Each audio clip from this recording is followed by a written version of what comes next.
Forward to. Good afternoon, everyone. Welcome back to the Thriving Business Podcast. Hello, Sam. Hello, Kate. We are extremely honoured to have a special guest with us today, Matthew Whyatt. Hi, Matt.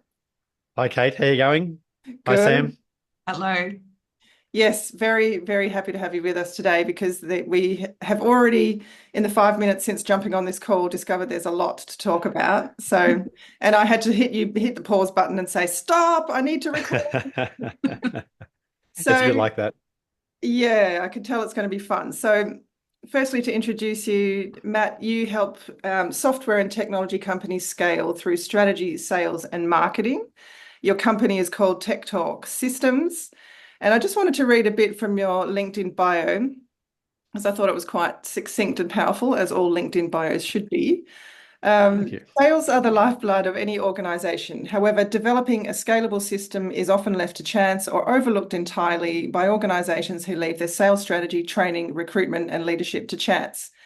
Software and technology companies need to realize that there's a new economy of buyers out there, and if they don't evolve, they'll be left in the dust. Most business owners know they are leaving money on the table, but don't know what to do about it. Is it poor or non-existent sales strategy, underdeveloped tactics, outdated sales training that does not align with how your modern buyers buy? These are the questions that keep software and technology business owners up at night. Over the past 25 years, you, Matt, have started 10 successful businesses, run 4 national companies and 2 international organizations. And today you specialize in helping companies with complex and high-value products and services cut through the noise and close more sales by attracting, engaging, empowering buyers to buy. Wow, that guy sounds great. He does. I'd love to get him on the show. We should call that guy. Yeah, absolutely. Look, that's certainly a polished version of my history, and over 25, 27 years of dating myself, of running my own businesses. There's been a number of successes, but certainly a lot more, say, failures. My father would say that you either win or you win or learn. So, Exactly. and I've certainly learned a lot over the Mhm. time. But that's how you've won over time, right? Over time, that's right. Eventually, I just got to. Hey, look, I think what somebody said that if it hasn't worked out okay in the end, it's not the end. Yep. So I just like keep that. going. Yeah. Sam and I also know quite a lot about failure, don't we, Sam? But, doesn't We everyone? do absolutely. Do you know what I realized the other day was that I am the type of person that will absolutely run at something, even if I can foresee failure, I still run at it because I just see it as that's just the speed hump to get me to where I've got to go. And it's interesting that I meet so many people that are so scared of the speed hump and they're not looking up to see that end destination. Yeah. Yeah, very true. I think the greatest challenges with business owners is they need to keep that vision in mind, that long-term thinking, and go, well, along the path there's going to be issues and challenges, and I come across that all the time with business owners. They want to get it right, and when I talk about marketing, it's often we're not tattooing it on our head. We're going to try a thing. We're going to run a hypothesis. We've actually started calling our campaigns hypotheses Mm. to actually go ahead and say, well, how does this work? We know this, and this thing. Let's try that. And if it doesn't work, we're not going to, we're going to fall in a heap and cry about it. And then we can move on to the next thing. I love that. Call each campaign a hypothesis because you do have to test the market, test the strategy, and see if it works, doesn't work, and learn from it and try again. Yeah. Absolutely. Interesting. So you started your first business at age 17, did you say? No, I started my first business at 22. Started sales at 17. Sales at 17. Yeah. Yeah, that's right. Well, the first job out of school was I decided that I was going to be in sales. My dad was in sales. I thought, okay, I'm going to be in sales. So I sold vacuum cleaners door to door. I literally sold vacuum cleaners door to door. That's So the if stereotypical salesman. Well Yes. done. yeah, it's and they were $3,000 vacuum cleaners. This is a Oh lot my of years ago, gosh. Wow. maybe 30 years ago, since I was 17. And so and yeah, I was selling $3,000 vacuum cleaners door to door. I was up at every morning knocking on doors from 7 o'clock, upsetting housewives and over breakfast when they're trying to get the kids off to school, gathering leads, come back. And then we would do presentations from 4 o'clock onwards in the afternoon through to sometimes 10 at night, 11 o'clock at night.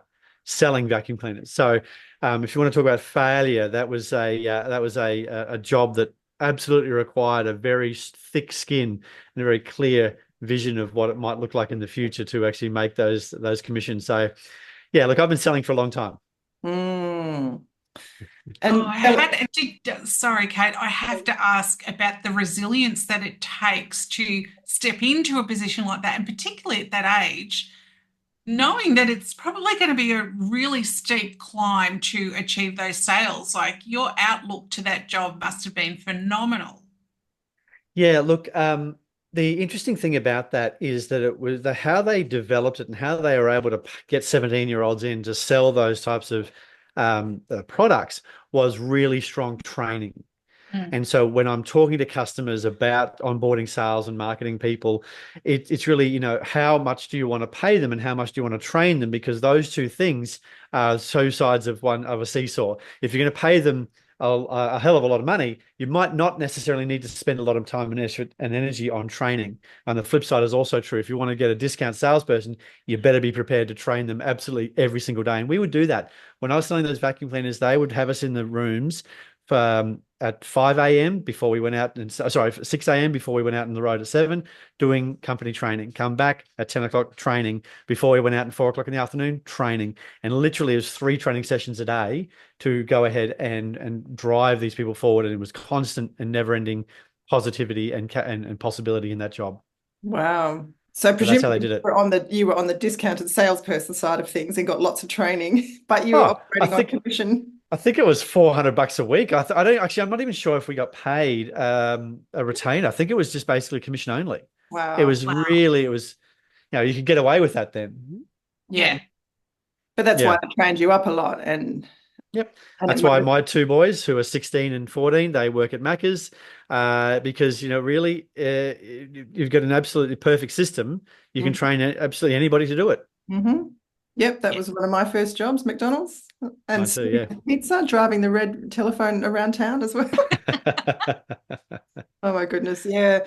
But so you started off in sales, developed this really thick skin, and obviously all that training put you in a good position to then go and start your own business at 22, because the biggest challenge for most first-time business owners is sales, right? So, we get a lot of business owners coming to us saying, "Oh, I've got this great idea." It's like, great, so you're going to have to sell. Oh no, I don't want to sell, so but Yeah. You've got.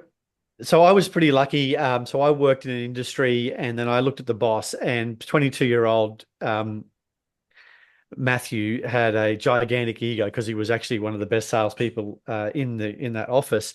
And I said, well, I can do this myself, and I can do it better, and I can make more money. So a friend of mine, I said, hey, we've got this software, we want to go sell it. He offered me 50% of the company. I didn't have to negotiate for that. And then we brought on Terry. So together we brought it all together. And we said, okay, we're going to start this company together. My wife was 21 at the time.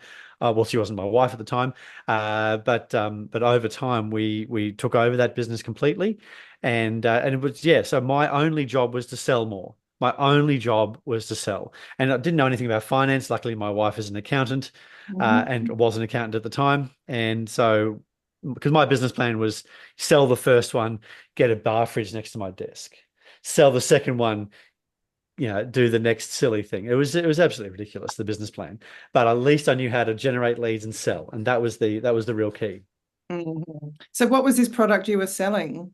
It was a stock trading software. So there was a product that there was a range of technical and fundamental analysis products. We stitched it together, put a UI on it, and sold that. We advertised if you think about advertising and marketing these days, compared with how it was back in the day, we're talking 1999. We would literally put a 5 centimeter long by 1 column wide advert in the classified section of every newspaper in Australia. And people would actually make a phone call and they would call us on a 1-800 number. So, wouldn't that be the dream of almost every marketer and every business person in the world right now, is to actually just put an advert in something and just have people phone all day? Mhm. Yes. The good old So days. that would be amazing, but it doesn't work like that. No, but it did back then. Yeah, it worked really well. Yeah, so we grew that business over time. We expanded into other territories, expanded to other markets. We grew that to about $10 million a year, and wildly expanded from there. I took on some business partners. At one stage, we had we had a software development company. We had our own software sales company. We imported health products. We had a real estate company, and we had about 15 racehorses. Wow. So that was it was peak madness, 70 people, and yeah, it was it's pretty wild. All that before just before we turned 30.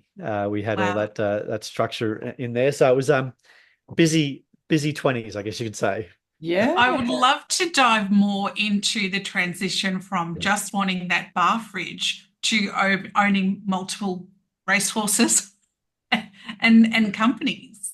Well, the bar fridge became the office, became the waterfront home, became the boat, became the Italian sports car, became the around the world trip. So it was just, and I think if we wanted to get really deep, really early in this conversation, I think one of my school teachers said to me, "Why, you're never going to make it with that attitude." And so I thought, well, watch this. Mm. And so I decided that I needed to have a certain amount of income per year to make it. And I achieved that number. It was the big round number a year. So I created that possibility for myself. Unfortunately, it didn't actually solve all of my problems. It was just a number. Mm. So it was a Mary Poppins would call it a pie crust goal. It was easy to make, easy to break. It didn't actually have any substance behind it. So you can tell that my sister made me watch a lot of Mary Poppins when I was growing up. So that's the challenge there, is it didn't actually solve any real issues, and it didn't make me more popular or more clever. It was just a number that was achieved. So I had to reset my goals around what actually I was in business for. So that's how it all came together. Really, it was just it was an absolute dedicated pursuit of a number, which was hollow at the end of the day. Mm. Did the transition from realizing that that was just a number coincide with explosive growth for you? It coincided with the birth of my first child, our first child. And so realizing there's actually more to it and things that are more important. At that time, my wife, Terry, she decided to take the year off. I also took the year off for the first year that my son was born, and we had the managers come to our house for Friday meetings. And because that's how we wanted to live, create that lifestyle. So it became more about lifestyle and adventure. It became more about experiencing things rather than having things. Of course, being able to experience things still costs money. So Yes. and there wasn't really explosive growth. Actually, it really the unbridled pursuit of success, funnily enough, actually took a back seat to a desire to run a successful family. Mm-hmm. Oh, that's wonderful. So, well, actually, be a passenger in my wife running a successful family. Let's be really honest here. Yeah. And because when at peak madness at 70 people, I only really ever managed about 12 people. And when I say managed, had daily interactions with them. They were the salespeople and the marketing people. I knew how to communicate with them because they were just like me. Mm. Everybody else being the vital parts of the business, just software development, administration, finance, training, software support, all of those people, they were managed by Terry. So my style of leadership was inspiration and watch this. I can do it. Hold my beer. If a sale had to occur, I literally had a desk in the corner of the sales room. That was my favorite time, is to spend time in the sales room selling, not running the business or being CEO or anything like that. Actually, we actually hired a CEO because I didn't want to do that job. I didn't want to do that job. So I just did that, but my wife managed everything else and everybody else. So it just that I guess transferred into family life. What a power woman. She Yeah. is, absolutely. Her Where is current she boss is very lucky. today? Well, I try to get her on the call. No, she's currently working with another company, being operations manager for them and helping them grow. Right, yeah. So Yeah, she couple of stepped years. away. A t- Yeah. A couple of years ago. Well, she came to me and said, I don't really like marketing, and this business is turning into a marketing business. So we sold the software businesses, had a year off. When the kids were very young, one of them was in year one, was in pre-prep, and we took a year off after selling off the tech business. We spent a year in Bali, just hung out, and after about 10 months, Terry said, "Can we just go home?" And the correct answer is yes. So we came home back to Australia, and yeah, so for the last number of years, I've been doing consulting. I've been tipped into various technology businesses over that time by various consultants. I think I had a friend in KPMG who then went to Deloitte. He would do some consulting and say, this company needs a sales and marketing person. They're a small business. Can you help? And I'll just go in and do those pieces of work for a while. The kids are now older. She doesn't really like marketing much. And she doesn't really like, she can't offer the consulting that I do. So she's gone and got a job. And funnily enough, what's interesting is, and is at the beginning of the year, she put out 100 resumes, and she has been running a business of many people, of tens of millions of dollars over that time, and managed finances across multiple countries and ran teams of finance people. She put resumes out there over the first 3 months of this year, 100 resumes, 100 bespoke cover letters, really thought out applications, and 0 calls back, which is crazy. It's so bizarre that recruiters, or I don't know, whether there's an AI involved or a recruiter, but somebody with no degree and just 25 years of hardcore running your own business experience doesn't seem to be valued in the marketplace as much as somebody who might be young with a degree and no experience. So yeah. How did this job eventuate? Because I mean, obviously she'd be the most amazing operations manager. She is. So funny enough, she put a profile up on Upwork, and within a day, somebody messaged her and said, "We need help." And and then now she's gone, pretty much full time with them within a Wow. day. Who would have Yeah, thought that Upwork could be an employment? yeah. It's different. Yes. Well, we It, just had to think laterally about it. So mm, if people who are looking for a certain thing and are using a recruiter whose job it is to just put bodies in front of people. I'm not rubbishing recruiters. I've got friends who are, but their job is to fill the seat. And mm, if they've asked a question, the person said, "Oh, look, should they have a degree? Sure, let's have a degree." Like, that's the amount of thinking maybe that gone into it for a person who's in operations. They need an MBA. Well, I know a couple of MBAs who are actually, I wouldn't put them in charge of a picnic. mm. So not that, once again, it's all Yeah. contextual and depends on the individual. So I'm trying to be as politically correct as I possibly can here, right? Yeah. So yeah, so that's how she was able to get this job, and this business is now obviously growing with her in the seat, Mm, helping that business forward. brilliant. So let's talk more about Tech Talk systems. Yes. Sure. Okay. What would you like to know? So your Everything. target, sorry, you go, Sam. Did you, Oh, no, I was just going to say everything. everything, yeah. Yeah. First of all, how do you, I'd love to know your take on where you see technology today and where it's going, and how Tech Talk fits into that with regard to marketing. Yep, great. So with and if we think about the future, we can't talk about the future without AI. Mm. Um, AI is an incredible facilitator of speed. The thing is, if you just have unbridled speed, you're going to fly off the racetrack and you can't, if you don't have brakes. Because what's interesting is I was talking to a security client of mine, and he said, why do cars have brakes? And I said, well, just slow down and stop. And he said, no, that's to help them go faster, because they can confidently move faster with those brakes available to them. So that's why so we spoke about, and that's how he's marketing his cybersecurity business, is the reason the businesses have brakes is so they can go faster. And so the thing is, with marketing and sales, the profession of marketing and sales there will be a continuous and never-ending expansion of content that's out there. There'll be a never-ending expansion of automated outreach, of automated telephone calls, and I've got AI voice agents, and I've deployed them for clients. I've done all this sort of stuff, but there has to be somebody holding the wheel and with their foot over the brake pedal, because unbridled content that goes out there is just going to be an ocean of sameness. As Paul Dunn says, we're awash in we're at sea in an ocean of sameness, and the idea is to find a way to stand out from the crowd, be that island of reality. And that is really important when it comes to sales and marketing. And also sales, I'm going to go on a rant now about sales and marketing. So, but the future is going to be more personalization. The future is going to be greater speed.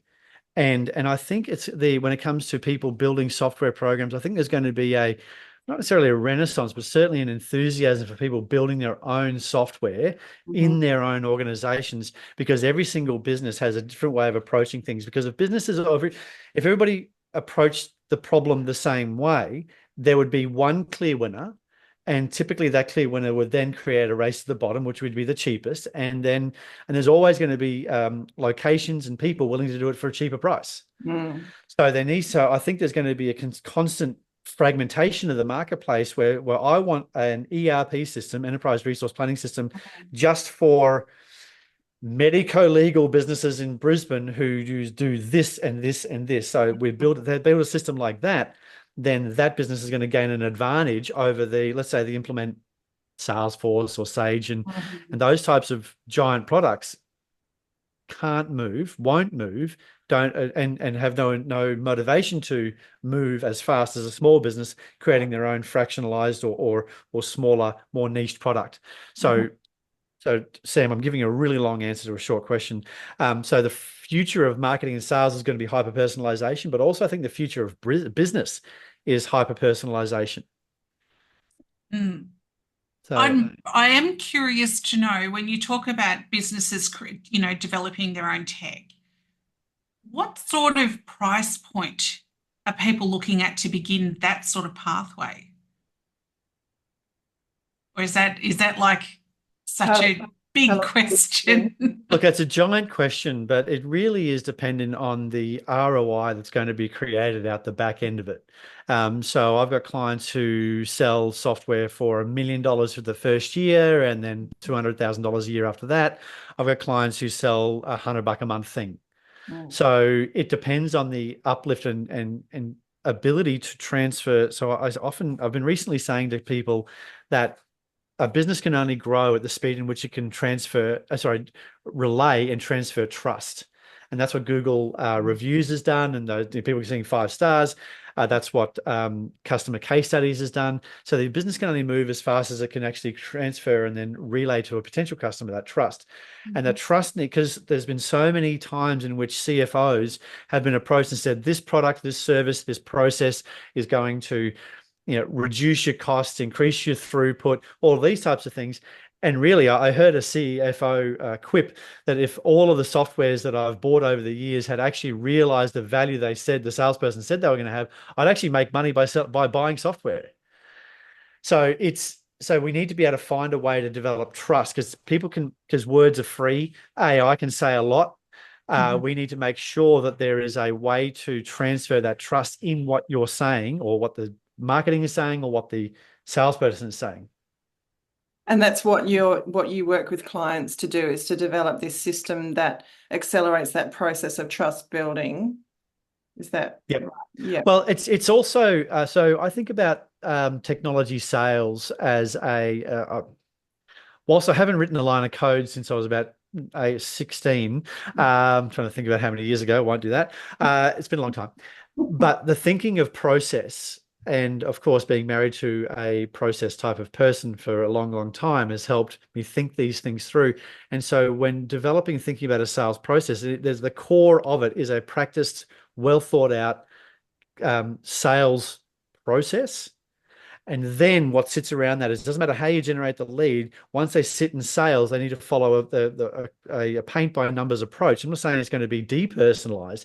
It's going to be clear, and the outcome is going to be tangible for the client. And often it's not buying software. Even though all of my clients sell software, the first sale is rarely software. The first sale is actually about how to create an engagement with the customer to make sure that they're a good fit, and it should be a paid engagement because people don't respect anything they don't pay for. True. True. Mm. Can you maybe talk us through an example of what it looks like? So you mean like a sales process? Yeah, for a customer where you've done that, and yeah, because I imagine you're talking sort of about what people refer to as the customer journey. Is that right? Yes. Yep. Yeah. Yeah. Okay. So when it comes to customer journey, I think of it as it depends on where they start. So if we're talking to other marketers, I would be problem unaware and then problem aware, and then as we move through that that imaginary and well used funnel. So for the listeners, let's just think about how we might generate a lead, and that lead might come through from whether it be content marketing, a referral, paid advertising, whatever the source is. So once they fall into the salesperson's orbit, the salesperson, back in the day when I started in 1999, or before that, in relation to actual sales, but running my own business, the call would occur. The person would phone the 1-800 number, and then the salesperson was able to build trust, credibility, tell the company's story, prescribe and, diagnose the problem and prescribe the solution. The thing is, today in 2024 and going into 2025, the line in which marketing finishes and sales begins is getting further and further pushed towards the end where the person puts the money down. So therefore, the marketing has to do most of the work now. So it used to be all sales. Most sales did most of the work. Now in 2024 and beyond, I think that continual push towards a person having less human contact and more contact with, websites and social and et cetera, et cetera. And that's where the trust comes in, right? Because, you can trust a human to tell you the story, but if you're looking at a business and you haven't had a conversation with them yet, you're going to look at their Google reviews, you're going to look at their customer testimonials, you're going to look at what people are saying about them, so I can pick up that trust and transfer it to myself. So how does it happen? So now that I've given that context, how does it happen? So I'll give you an example of one of my clients who sells really. I'm looking over here at my client list. I'm trying to anchor it for myself. The sale occurs for them is they go, well, we haven't made a new sale in 3 years, I think it was, but they've been living off very, very well off their ongoing recurring revenue from their clients. They had found themselves in a situation where they were going out there and saying, we're going to build this bespoke, incredible, amazing system for you. It'll change the world. It'll be great. And no, it was like, yeah, cool. Sounds great. Maybe later, which meant no. I'm going to talk with the board, check with my astrologist, whatever it might be. It's a no. Call me after Christmas. Hopefully people haven't heard too much of that just yet, being late November, but possibly. So what we did with them is we changed the way that they were communicating. We said, okay, well, they were trying to be everything to everybody. We said, let's get really narrow. Let's find what's the hyper personalized micro niche within a niche, and we're going to go after that particular customer. And then we're going to connect with them on LinkedIn. We're going to write a message that specifically speaks to their issues because we know exactly who they are. And we said, we were at the time creating a case study. Taking you through the whole journey, I think it might be useful for the listeners to think through the whole journey here.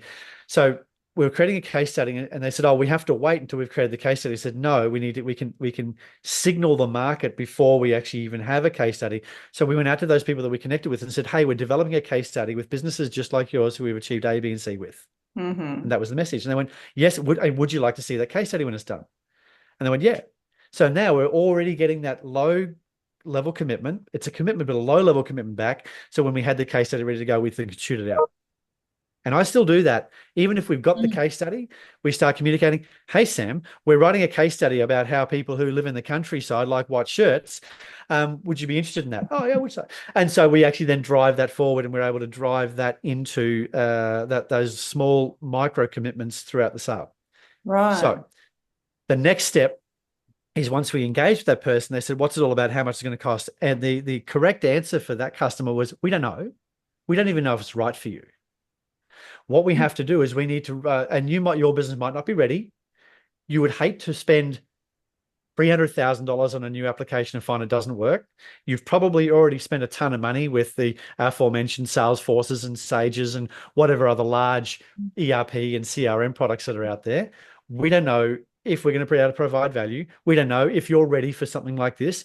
And we don't even know what the ROI of this product is going to be. And if we can't define and understand what the ROI is, why even bother? Mm-hmm. That's music to a customer's ears. They go, well, how does that work? So, well, we then put in a, can't remember what we called it. I think it was an impact assessment workshop. That might be it. And so then we could do the paid engagement of about $8,000 to $10,000 working inside the organization, understanding exactly what they're trying to achieve, because this is not only a understanding of potential ROI and all the things I spoke about, but also hearts and minds program. Because in any complex sale, there's going to be multiple people throughout the process who can say no, and usually one person, maybe two people that can say yes. Mm-hmm. So why try to sell to the CEO when she might not necessarily have in her mind the most important thing is solving this problem? Mm-hmm. But we actually need to go into the business and speak to every layer of the organization. So when the CEO, she says, hey, John, CFO, is this a good move? He goes, well, I've already spoken with the company, already understand the ROI. Yes. And if they're a good CEO and they understand the role of a CEO, is that they need to take on board the advice of their executives. Because if they're just being sold to, then they have to push the deal down. Pushing a deal down is always going to create greater levels of resistance and less uptake of the software than actually having a product and being pushed up through the organization. Mm-hmm. So to add, sorry to take such a long time, I'm trying to give you as much context as possible for the listeners here, is that monetizing the sales process, putting a product in front of your product creates tangible outcomes, clarity, and it's low price. If a person's going to spend $20,000 or $5,000 with you, then they're more likely to spend $50,000 with you. But if they won't spend the $5,000, they're never going to spend the $50,000. That's right. Let alone the $10,000, and this particular client $300,000 for the first year. Yeah. Yeah, it's part of it's sort of, what they talk about in marketing a lot, shifting into a buyer's relationship, isn't it? Going from not spending any money to you with spending a bit of money, developing the trust, getting the value from that transaction, which gives them the confidence to do a bigger transaction. Absolutely. Yeah. So the case study part. So when you do that direct, using the example of people wearing white shirts in Melbourne, which is a good one. So Sam, you've identified her as as a warm lead who could need what you're selling, and you say, "Hey Sam, how did that go? You're saying to them, we are undertaking case studies to look. What are they coming out of that?" Hey, Sam, would you like to see how we, over the course of 5 years, helped a business double their output without increasing their staff? We're actually currently building a case study with a business just like yours. Would that be of interest to have a read once it's complete? I see. So you're not asking them to participate in the case study. You're just saying, hey, we've got this example of Would you like? Got it. Okay. So would you like to read it? I love that, because it's not one of those ridiculous spam messages that you get hundreds of every day from just saying, I've got this blanket system. Sometimes they're not even remotely close to the field of business I'm in, but you're saying, hey, we've noticed that your business has these qualities. We've dealt with other businesses with those exact same qualities. And would you like to see some of the results? It's a smart approach. And it's the smallest possible commitment you can get, because you can't ask to get married before you've had a coffee. Yeah. So why try to go, well, I've got some software to sell you, which requires a massive amount of change management. Everybody hates it. There's not going to be one person who's going to buy a piece of software in an organization goes, goody, I'm excited to actually bin my current system I'm using for 10 years to learn a whole new system that may or may not provide any actual tangible value. Yeah. Nobody wants that. Yeah. So we want the lowest grade possible commitment, which is, yes, I'll read your thing you're sending me. Yes, yeah. No, it's like the quote that the guy from marketing guy in Sydney, Sabri Subi, have you come across him? I know him. Yep. Yeah, said the problem most businesses make is that they're walking around trying to sleep with complete strangers. Yep. The whole, yeah. So interesting. You ask them to read this thing, and then they're like, okay, yeah. Wow, that's obviously worked for that business. There's curiosity there. I wonder if it could work for mine. And then when they say, so what are you offering? And you're like, well, we don't know yet. We need to see if this is something that could benefit your company. And so to do that, we've got to get inside and do some analysis and figure out what that could look like. And so it's also that sort of reverse psychology in that you're not saying we can fix your problems. Yep. Yeah, again, and then it sort of has that FOMO factor, because then they're sort of thinking, oh, well, hang on, well, I want to be one of those businesses. Do you know what I mean? But Yep. you sort of say, well, we don't know if we can fix your problems, but yeah. Oh, absolutely. When I've deployed this for organizations, this particular structure, and each business is different. So I'm not saying I do this for every client, but there's businesses that I have. So one company, we were dealing with some of the largest organizations in the world, Australian-based largest organizations in the world. And when they would come to us, or when they would come to my client, the conversation was, we've got a thing for you. We were saying, we don't even know if what we've got will work for you. And we named the first piece of work almost as a challenge to the company we were working with. So that challenge was, we're going to need to do a data maturity audit. We don't even know if this is going to work for you, because we don't even know if your data is good enough for us. Yes. Right. And which was perfect, because we actually did find clients that it wasn't right for. So that company was able to avoid some really Expensive mistake. unpleasant and expensive client mistakes. And the clients that they did bring on board were already predisposed to listening to my client, because they are, like, these guys were the smartest guys in the room, guys and girls. They were the smartest people in the room. I've never come across a business with smarter people in it. And the problem is, though, that their way, when they said this is a way to do it, they were right. The problem is, customers don't want to hear that. So they need to build that trust before they recognize that that they are right. Got it. Yeah. Fascinating. And that, yeah, then those companies where you've said your data's not mature enough for us, then do they engage you sometimes to get their data up to a level where it's mature enough? You know, because that might open opportunities as well. Yeah, look, there was all those conversations in which we did those types of audits, but really that we found out a situation where the various technology people were not going to be a good customer, and they were and they were told that. And so the relationship just ended. We just didn't want to be part of it. The business had limited resources. And when I say limited resource, I mean limited emotional and mental resources. You know, if you're going to deploy the smartest guys in the room on a certain particular thing, you want to make sure that that thing is really of high value and moves the business forward with IP, moves the business forward with market positioning, and is actually a smart move. And so when you've got the best thing in the market, then you actually have the capability to choose your customers effectively. Yeah, I love this, because Sam and I talk about this a lot, how we get so many clients coming to us and they've spent, a lot of money, tens of thousands of dollars, on a product or a service that they've been promised is going to fix all their problems, and Sam and I say a lot, like, we just wish those businesses would not take on customers that aren't ready for the product that they're selling. Yes. Because and there should be a vetting or a screening, and even for you and I, Sam, like, because sometimes you take clients on, we always have some kind of call beforehand to make sure it's a good fit, but to have some formal official process of where you're assessing the maturity level, or whether or not your service is actually appropriate and that you can get them value for money, it's really good. Yeah, I won't work with a client who hasn't done that piece of work, because every time I'm looking at my client list, there's one client we didn't do that piece of work with, and guess which client we haven't got the results for. Yeah, that's actually a really good piece of advice for all businesses out there, to get that thing in place to screen. It's like, I will screen and vet, your company to see whether you are right, you're fit enough to work with me, so that I can get you the results that we promise. Yeah.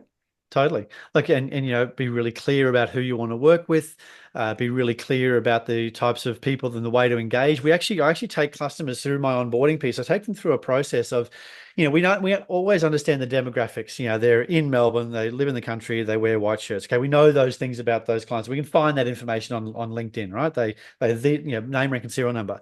But when you start thinking about the role and how they're measured in their education level, when we start thinking about what's important to them and what their next promotion is. When we start thinking about the psychographics of that individual, then you can start writing really high quality marketing content. Coming back to your question earlier, Sam, in relation to the future, is that hyper personalization is going to make sure that you're actually adding value in every point. And that's why podcasts are a great idea, because when thinking about content, when businesses have to put content out, it should be useful and valuable, not a picture of a flower. If you're a florist saying today's a great day to be a florist, that's garbage. Nobody's going to be interested in that. None of your colleagues are going to want to share that. It's not interesting. It's not useful. Whereas the evolution of content, if the evolution of a business marketing is actually useful, interesting stuff that I might get value out of. And that's why podcasts are so useful. That's why, the 6 ways that you can achieve X by doing Y. They're those sort of frameworks. If you use Sabri Subi's thinking model, which has been around for 150 years, but he's certainly coined it. Yeah. It's nothing's new. Nothing's new in marketing. If anybody in marketing trying to sell you there's something new, there's not. And I sell marketing every day. So trust me, I'm in marketing. No. So they really think about, how do we talk to the entire market, and then we actually start building a relationship with the exact market, and you do that through personalization. Powerful. Yeah. So yeah. If there was one thing that you wish people would stop doing in marketing, what would that be?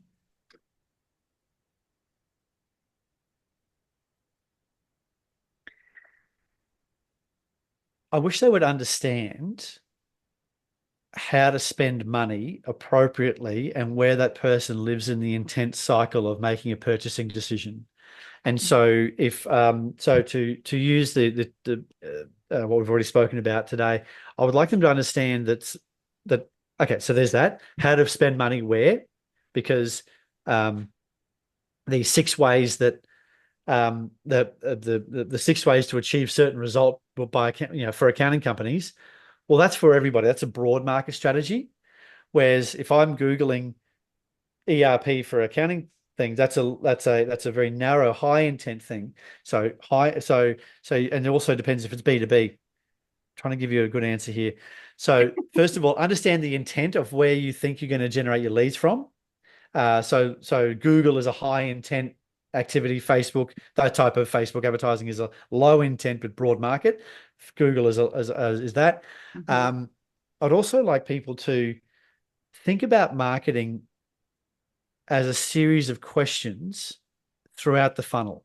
So if I'm problem unaware, then what's the question that person's asking? They might not even be asking a question. What question can we ask them to ask? What question are they asking that might be tangential or close to the question you want them to ask? Yeah. And then as they move down the funnel, we write a series of questions and answer them with our content. And that content should at all stages be valuable. Another thing that people do a lot, here we go, you got me now, Sam. Another thing people do is they go, well, a person is low intent, high in the funnel. I've downloaded your ebook or whatever it might be. And then you say, would you like here's my feature comparison list. And all you're doing there is you're introducing them to 4 other competitors you've never heard of. Second of all, you might be saying, would you like a proof of concept? And these are high effort, high brain power activities. And the inverse to the funnel that looks like this is the level of effort that I'm going to make. So when I'm very high in the funnel and I'm problem unaware, they're going to have very little effort and brain power because I've actually got stuff to do. Yeah. And even if they don't have stuff to do, Netflix and Stan and Prime is all very interesting. Yeah. I don't want to think about this problem. But as the person goes down the funnel and becomes more problem aware and actually decide the problem applies to them and then I'm empowered to actually solve said problem, then my level of interest goes broader. So now I'm happy to read your white paper, happy to look at your you do your proof of concept. Now I'm happy to look at your feature comparison because now it's valid and reasonable at that point in the funnel. So I would be thinking that have a look at your funnel, think about your funnel, think about the questions that are asked in each stage of that funnel, and then apply appropriate content, marketing, or whatever the activity might be to drive those leads at that point along the funnel. Yeah. Does that make sense? Yeah, it does. Yeah, because Cool. it is really about what questions are people asking. I was working with a client recently. They run a directory, an online directory for business coaches where, people might type in, find a business coach near me, you know, and then he's done a lot of SEO, so it'll pop up, and then and he was offering the people that would come to his website but not take action, he was offering them an ebook about how to choose the right business coach. Yep. I said to him, but is that the question people are asking? Because they're coming to you to find the right business coach, and you're telling them that you can find the right business coach because you've got a directory and you can match them with the right people. Is that the question they're asking, or are they asking, or is the question more, you know, I know I need to do something about my business, you know, but what do I need to do? So are they more asking the question, what are the levers I can pull in my business to make a difference? You know, is that more what they're asking? And then so Yes. and yeah, and so then you can provide something of value that these people are actually. So we ended up developing something which was the 5 levers you could pull to grow your profits or whatever, and then, you know, content marketing around that so that you're educating them. And then there's for the fence sitters that aren't ready to engage a business coach, when they're seeing the value of what making a, you know, a tweak in your finances can do to your bottom line, then they're like, wow, I really do need to get a coach that can help me make the right decisions. And you can find the appropriate coach. Do I need a finance coach? Do I need a mental coach? Do I need a sales coach? Do I need who do I go you to know, find the right coach? Well, these people that are educating you about all this stuff. Yeah, but it's exactly. exactly what you said. It's about asking because it was falling flat when he wasn't asking the right question. There was no engagement on that thing because that's not the question. So have you got any tips on how you can figure out the right questions to ask? Is it market research? Is it just understanding your customers? It's understanding this. Yeah, look, I think it's understanding the psychographics. We know who they are, where they are, and what they do, but then understanding how they're measured and why they should care about you. So when my clients are selling to giant organizations, government agencies, it's not their money. So it's no longer about, so better, faster, cheaper is a really crappy positioning statement when it comes to marketing and sales, because those people don't care about those things because they're going to get paid regardless anyway. And I got friends who work in government, I got friends who work in very large corporate, so I'm not rubbishing them. It's just that that's not on their radar and not their hierarchy of needs. So what they care about is if I can be a little coarse, it's covering their ass. You know, making sure if it blows up in their face, it's actually not going to, I'm not going to get any soot on me. You know, if it does blow up, it's not going to be my problem because I've done the work and I've followed the process. And if it does blow up, well, we can blame process, we can blame implementation, we can blame a lot of other things, not me. First of all, ass covering. Second of all, looking good. Will I look good for me engaging with this? And that's why various builders get lots of government contracts over and over, because it's a safe bet. I'm not going to get fired for engaging with these people, and I probably look good for engaging these people. So we need to make sure, it depends on the psychographic of the person, because business is not, I've got lots of sayings, as you probably figured that out. But I think about businesses not as B2B or B2C. I think about it H to H, human to human, because businesses don't buy anything. You can't walk up to the VHP building in Brisbane and sell it to the building or sell it to the business. It's still a human. Yeah, that you have to sell it to a human. A human receives the email. A human says, yes, I believe Matthew, or I believe Sam and Kate will be able to do this job for me, or whatever it is. This is the truism. The truth is humans buy things, businesses don't. So therefore we need to recognize and understand that aiming your marketing at businesses like this achieve this result is way weaker than project managers in construction companies love this product because of A, B, and C. Oh, I'm a project manager in a construction company. Maybe this is valid towards me. Yeah. Sam and I talk about that a lot too, over the years, about, you know, all the typical marketing courses that make you do your avatar and your demographics. But we've often said the demographics don't matter. You know, it's the psychographics, it's the values, the things that are important to them and that drive their decisions and behavior. And that's what you've got to get. That's right. One of the key things around psychographics is what are the core values of a particular client, and then you can use that in your sales process and sales pitch.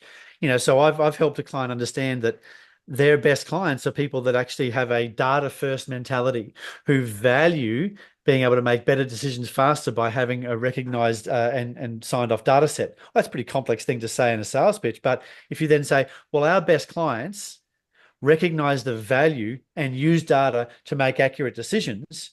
And when you're pitching that, if somebody doesn't fit with that, they're going to say, that's not me. But it's also our best clients recognize the value of data and use it to make better quality decisions. Well, it's almost an aspirational way of positioning the product as well. Oh, I want to be data driven and use data to make better decisions faster. We're So not we yet, but we actually, want to be. Yeah. yeah, that's right. Yeah. So with our aspirational psychographic mapping, we can go ahead and build into sales conversations why it's important and give that customer the opportunity to step into the future where they are data driven and can create those, Yeah. it's like Simon Sinek understands, understand your why first. And so that's where in sales conversations and marketing conversations, if you're the type of company that values this, we've got a product for you. Yeah. And that's how marketing and once again, hyper personalization. If you believe what we believe, then we've got a product for you. Yeah, Sam and I are Exactly. big fans of Simon Sinek. Yeah. Yeah. Yeah. So interesting it sounds like that's what you do is you go into tech companies and software companies that need to sell software, right? Is who you niche, Yes. which is your career, it's what you've dealt with and run businesses in, it's what you know intimately, which helps and the credibility as well. But so you go in and you say to them, I'm going to help you figure out, who your ideal customers are, what are the key things that are important to them, and then I'm going to help you develop a process that directly targets those people and builds trust quickly to the point where they want to jump on a $10,000 order with you to figure out if the system's going to work for them. Is that exactly? Yeah, look, so really I think about my IP because every month I put out a webinar about what I'm thinking about at the time, and so I don't get paid for thinking, I get paid for doing. Which is probably the salesperson in me. It's very tactical sort of role as a salesperson. I only get paid for results. So that's how I think about marketing as well. So I'll put out in podcasts, I'll put out in written form and in webinars every single thing that I'm thinking of and everything that's working. If somebody was to follow and go along to have a look at my last couple of 3 or 4 webinars, you'll know everything I'm going to talk about. You know exactly how to implement it. I'll give you the tools and the tips and the structures that I use to understand a client. So when clients come to me, they go, no, we need to actually get somebody who's walked this walk before, who can get us to the end faster. I need that guide. Whereas if ChatGPT will give you the answers to how to create a customer profile. Yeah. But the way that we do it is by implementing it in a way that based on 30 or so years worth of selling and marketing. So customers come to me when they've got a great product. So our best customers have got a great product. They know how to deliver it. Now it's time to put the foot down on the marketing and sales aspect to really drive revenue. And they know that by driving new customers into the front of the business, their back end of the business, the delivery mechanism is not going to break. Yeah. That's the type of customer I want to work with. I'm thinking of a couple that I need to put in touch with you. There you go. Couple of businesses that I know that sell a great product, have an amazing delivery, deliver a great service, but just need help with the marketing and sales. Yeah. And you see what I just did then Yes. talking about, so I think see what about you did there. So you see, I'm trying to do the thing and then pull back the veil on the thing, right? So what I just did then is my best customers are people that have got a great product and know exactly how to deliver it. And by putting in more sales in the front end, they're not going to break the back end by delivery. Well, what that is the person who might be a technology person listening to this, even though I'm sort of showing them how the omelet is made. But in doing that, they go, well, I've got a great product. I know I can deliver. All I need is new sales, and I'll be, happiness is mine.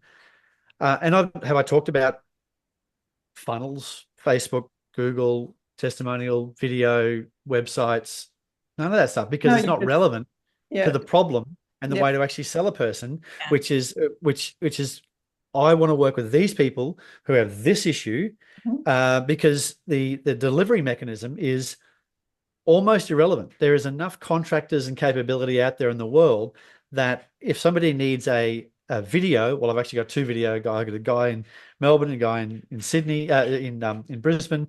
If you want an incredible copywriter, I know people who want incredible, so all of these capabilities exist out there, but just knowing the right way to actually deliver is the most important thing. And then we can find the ways to do it. Yeah, that's I mean it's just you did that beautifully. This is my best customer, this is the problem they have, and this is how this is what I can do for the results I Yep. can get for them. And yeah, it's I go out networking a lot, and you hear such terrible pitches where after a minute of someone talking, you still don't quite know what they do, right?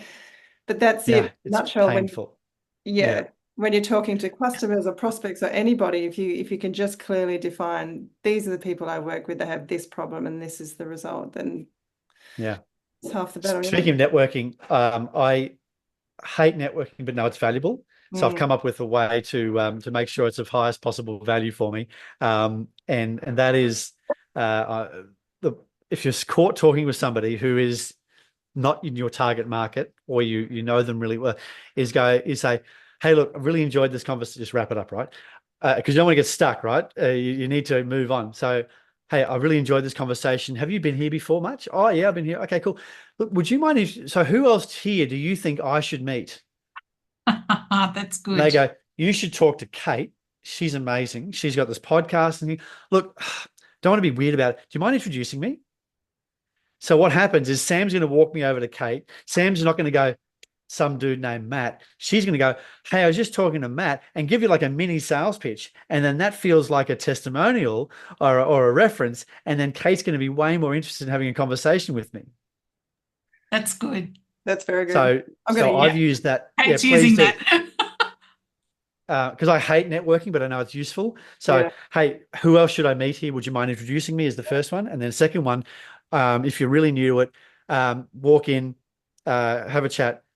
Who organizes these things? Oh, that's Fred over there. Okay, look, I don't want to be weird about it. Do you mind introducing me to Fred? Find the spider in the middle of the web who knows what's going on everywhere, because people who organize networking events are usually very well networked. Mm. Mm. Find that person, have that conversation, then ask them who to be introduced to. And by doing that, you get the head person to introduce you, which brings a lot more weight in that introduction, and the likelihood of a real conversation, useful conversation, and a proper referral is way, way higher.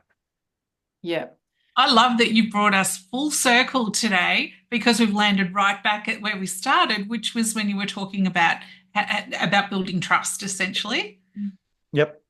And what I've just done then is transfer trust. Yes. Mm. And That's so, right. so I'm constantly thinking about how can I transfer trust from me to this person and that person to transfer trust to me. So yeah, I love how you said that. It's the first time I've heard it articulated that way. Transfer trust. It's good. Yeah, that selling is all about transferring trust quickly. well, I've got a webinar on tomorrow, so I actually just made that slide.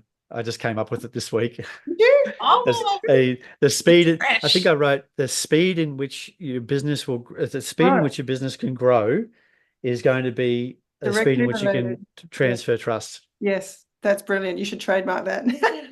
There you go. I probably heard it from somewhere else. We'll, Let's be we'll honest. pinch it, There's but no we'll new quote ideas. you. We'll quote you. That's it. Yeah, that's it. That's We'll have the brilliant. De Jong method. That's right. Yeah, you'll start seeing. That's right. No, we don't do that. We talk also a lot about integrity in business and how your reputation's everything, isn't it? And if No, some of the things you hear people doing, you're like, wow, and did you expect that no one would find out that you did this thing? And why would you do that? And then yeah, it takes, what is it, 20 years to build a reputation and 2 seconds to break it, sort of thing. 100%. Yes. Exactly. Integrity is everything, yeah. But this has been such a good conversation. So thank you for An absolute pleasure. shame that we could talk for hours and hours. But Well, thank you so much for having me. I really appreciate it. It's always good to meet new people. What a great way to do networking too, right? exactly, yes. Yes. So if people want to find out more about your business, it's techtalk.com.au. .com.au. Yep, talk as in TORQUE, like an engine. Yes, because I'm sure a few people thought we were saying TALK talk, right? Tech. That's right. Which would be a good name for a podcast. Yeah, it would. I'm sure I didn't name my podcast that. I should have. Yes. But techtorque.com.au, we'll put it in the That's it. link in the show notes. Anything else that you wanted to direct people towards, or so you run a webinar every last Thursday of every month except December. So there's 11 online. Find me on YouTube, Tech Talk. Just type Tech Talk and you'll find it. I've got a podcast where I interview CEOs of technology businesses called The Salesman and the CEO. I'm the salesman. They're the CEO. Great. So I enjoyed that. I do. I'm running out of voice here because I don't usually do all the talking. Yeah. Well, on that note, we'll let you go. So look up Matthew Whyatt on YouTube, and I imagine all the podcast channels too, Spotify. Yep. But LinkedIn, I'm on LinkedIn. Find me on LinkedIn. Say hi on LinkedIn, and as I said, I give away all my best ideas. So any ideas you got, any questions you got, I'm more than happy to answer them. Well, thank you so much. We're really happy that you joined us today. Thank you. And absolute pleasure. Thanks, Kate. Thank you, Sam. Thank you, Matt. Bye for now. Mary.